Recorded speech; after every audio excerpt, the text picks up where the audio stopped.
We begin, however, with President Obama's new strategy as he puts it forth today to defeat al-Qaeda and the Taliban in both Afghanistan and Pakistan. U.S. Congresswoman Loretta Sanchez joins us. She's a Democrat from California. She sits on the Armed Services Committee.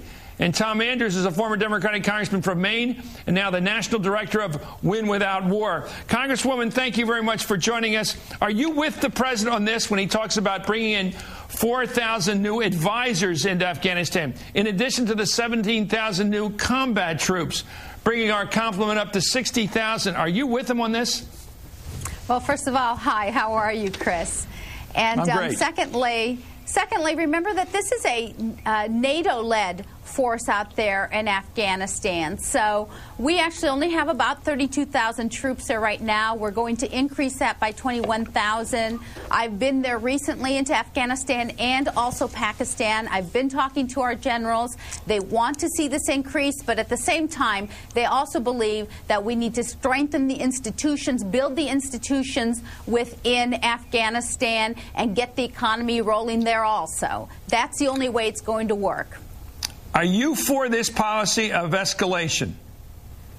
Well, I am for the policy of putting in these new troops. Now, remember, the 4,000 that President Obama has just announced are really to train up the Army and the police for the Afghanistan government. So what we're trying to do is to train them up so that they can provide security. Security, after all, is the #1 thing that a government can provide its people. Well, former Congressman Andrews, it does scare me. I am afraid. I see this as a Democratic president like John F. Kennedy did coming in after a Republican president, in his case Eisenhower. Eisenhower said, go fight for Laos. He said, no, I'm going to take a middle position. I'm just going to fight for South Vietnam. This president said, I'm not going to make Iraq into a big deal. I'm going to fight for Afghanistan. It just seems like history repeating itself, and now this new Democratic president, fresh as a daisy right now, will end up a couple years from now fighting in quicksand. That's right, Chris, I agree. Is that how you see it? It is. I mean, I had this gnawing feeling in my stomach when I was watching that news conference today.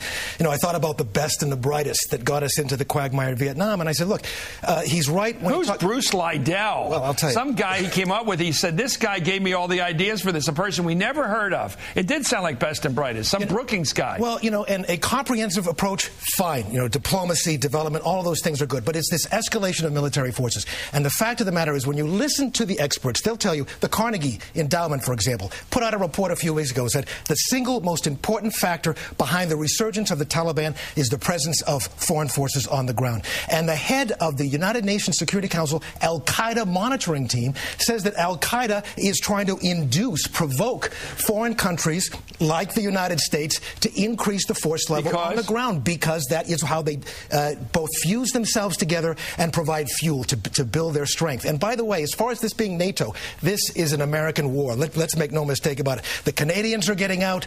The Dutch are getting out. The only country in NATO that is adding more troops are the Brits. This is our responsibility, and I'm afraid if this becomes Obama's war and it goes into this quagmire. Let's ask the Congresswoman. Congresswoman, are you concerned? The New York Times reported today, without going into the long statement of what they reported today, their main point was, well, I'll read the whole point because it is important. Today, the New York Times reports, quote, after agreeing to burying their differences and unite forces, Taliban leaders based in Pakistan have closed ranks with their Afghan comrades to ready a new offensive in Afghanistan as the United States prepares to send 17,000 more troops there this year. In interviews, several Taliban fighters based on the border said preparations for the anticipated influx of American troops there were already being made. A number of new younger commanders in the Taliban have been preparing to step up a campaign of roadside bombings and suicide attacks to greet the Americans. This is what happened in Vietnam, Congresswoman.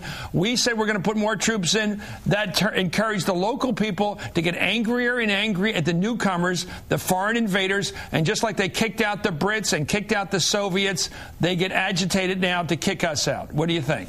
Well, first of all, remember, this is NATO-led, and I would say to my former colleague there that this is truly NATO-led, and the Germans are stepping up to the plate. The French are considering stepping up to the plate. The Poles are. So, you know, it's not everybody's getting out. Actually, everybody understands how important Afghanistan and, yes, Pakistan are to the stability of our world. And the types of troops that we're putting in are to help those who are already there. So I think it's a completely different situation, not anything close to what was happening in Vietnam. And then let me say that we have a different strategy in Afghanistan. This is to work with the locals. And actually, more and more, we see it. I've just been there recently. We see more and more the people actually want us there. They want us to succeed because we are turning over and we are building these institutions for a more regional type of government rather than a national type of government there. And I think it's going to go a long way in helping us to gain a foothold for the Afghanis themselves in their own country.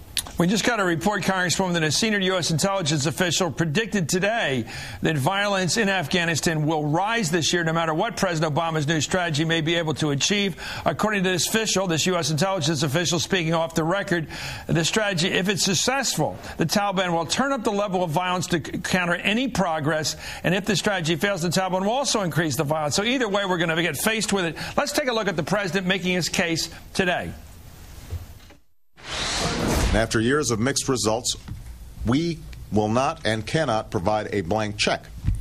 Pakistan must demonstrate its commitment to rooting out al-Qaeda and the violent extremists within its borders.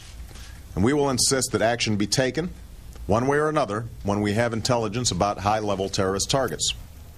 Mr. Andrews, let me ask you about the Karzai government. When he first came in, he looked pretty good. Now we get reports that his brother's one of the biggest drug dealers in the country, that his government's corrupt, that it only rules basically in this capital city of Kabul. It doesn't rule throughout the countryside. What do you make of it? Sounds a lot like the South Vietnamese government to me, once again, Chris. Back in the 60s. Back in the 60s. I mean, we were propping up a government that didn't have the support of the people. They were seen as a puppet of U.S. imperialism, as they put it, and it was used as a leverage point against them and against our troops. I mean, the fact of the matter is that the presence of U.S. forces in Vietnam and here in Afghanistan is going to undermine our cause and strengthen our enemies. The president said something very important last week on 60 Minutes. He says there has to be an exit strategy to Afghanistan. I didn't hear an exit strategy today, and if we're going to be able to build the wedges that he's talking about with respect to the Taliban and bring in a regional approach, they all have to know our presence, military presence in Afghanistan is limited. Do you think, Congresswoman, that we're in Afghanistan in perpetuity? In other words, basically we're there like we were in Germany. We're just there, and we're not going to get out in the foreseeable future. Is that the way you see the speech today by the president?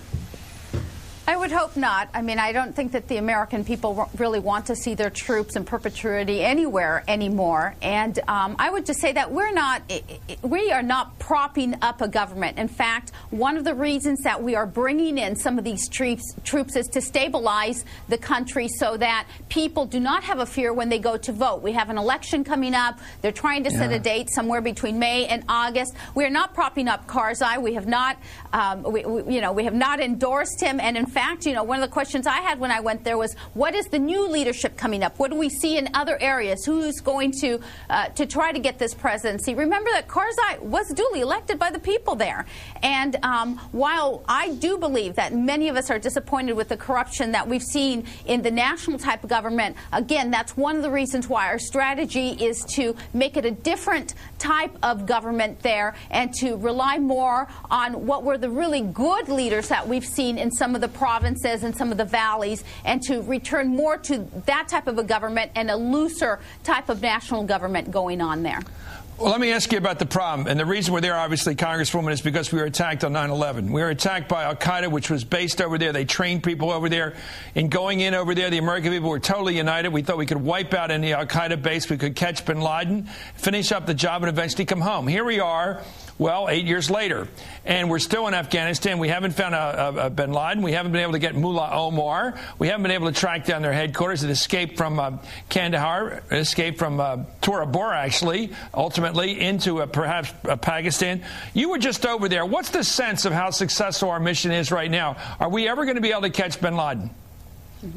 Well, I would just say that having been with my Marines and my Army soldiers, they are I've never seen the morale so high. And believe me, I've been traveling to Afghanistan and Iraq for these past 7 or 8 years. Yeah. I've never seen a group of our soldiers and our Marines so positive about the work that they are doing in Afghanistan. And most of it stems from the fact that they have built the relationships that they have needed to build with some of the local leaders. And it goes back to that strategy of take care of business in a very grassroots level. As to getting bin Laden, I mean, I think part of the problem, quite frankly, has been Pakistan. And now we see us losing, in a sense, Pakistan really devolving into something we don't want to see. Another reason why we have to stabilize Afghanistan. And the reason for being there now almost 8 years, well, the reason is that I believe President Bush took his eye off the ball of where we should have been. And you can't do an Iraq and an Afghanistan and be successful at those two at the same time. It's just not possible. Okay, thank you. Thank you very much, U.S. Congresswoman Loretta Sanchez, making the case for the new Obama policy of building up our forces and trying to win that war in Afghanistan and defeat the Taliban and ultimately crush al-Qaeda, the people that killed us on 9/11.